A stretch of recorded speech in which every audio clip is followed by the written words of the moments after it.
Marie Dupin et les révélations importantes que nous faisons ce matin. J'espère que tout le monde va suivre. Et nous ne sommes pas les seuls. La Stampa en Italie, le Guardian en Grande-Bretagne, la Libre Belgique et nous révélons Marie, révélons une collusion entre l'Union européenne et les grands industriels de la chimie, et notamment Monsanto.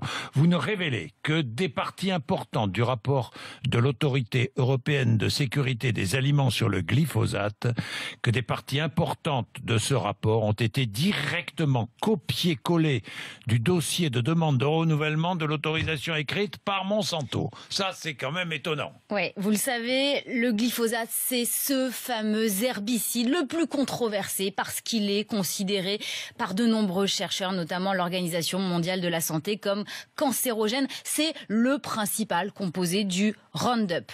Dans 3 semaines, l'Europe doit décider si elle interdit ou non cet herbicide. C'est une décision capitale. Eh bien, cette décision, elle sera basée sur un rapport de 2015 établi par l'EFSA, l'Autorité européenne de l'agriculture et de l'alimentation. Une agence censée être 100% indépendante. Ce rapport publié en 2015 avait conclu à la non-dangerosité du glyphosate pour la santé humaine. Ce qu'on vous révèle ce matin, c'est que ce rapport est en grande partie un copier-coller d'un autre rapport moins connu de 2012. Fait par qui ? Fait par la Glyphosate Task Force. C'est quoi? Eh bien, c'est le lobby du glyphosate dont le principal acteur est Monsanto. J'en ai apporté de larges extraits du rapport de 2015 censé être fait par l'Autorité européenne des aliments. Toutes ces pages, une centaine environ, ce sont des copier-coller du rapport de Monsanto. L'Union européenne s'est à peine donné la peine de changer la mise en page, quelques virgules, quelques notes ajoutées à la fin, point. Non, mais vous imaginez la collusion?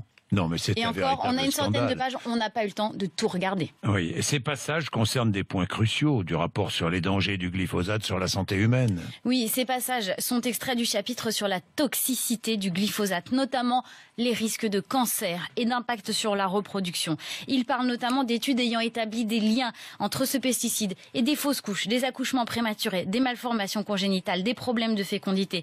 Que conclut l'Union européenne ?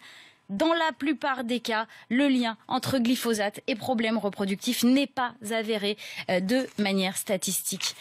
Mais ce que nous disait le rapport de Monsanto, dans la plupart des cas, le lien entre glyphosate et problèmes reproductifs n'est pas avéré de manière statistique. Même phrase, même mot, même virgule. Et c'est comme ça pour des dizaines et des dizaines de pages. Alors on savait que l'EFSA s'appuyait sur des études faites par l'industrie. Ça avait déjà un peu fait polémique. Mais là, ça va beaucoup plus loin. Puisque même les études qui sont présentées comme indépendantes sont issues du rapport de Monsanto. Et surtout les conclusions de cette étude. Et presque systématiquement, quand une étude penche pour une dangerosité du glyphosate pour la santé humaine, l'Union européenne estime que cette étude n'est pas fiable. Sauf que qui a écrit cela, encore une fois?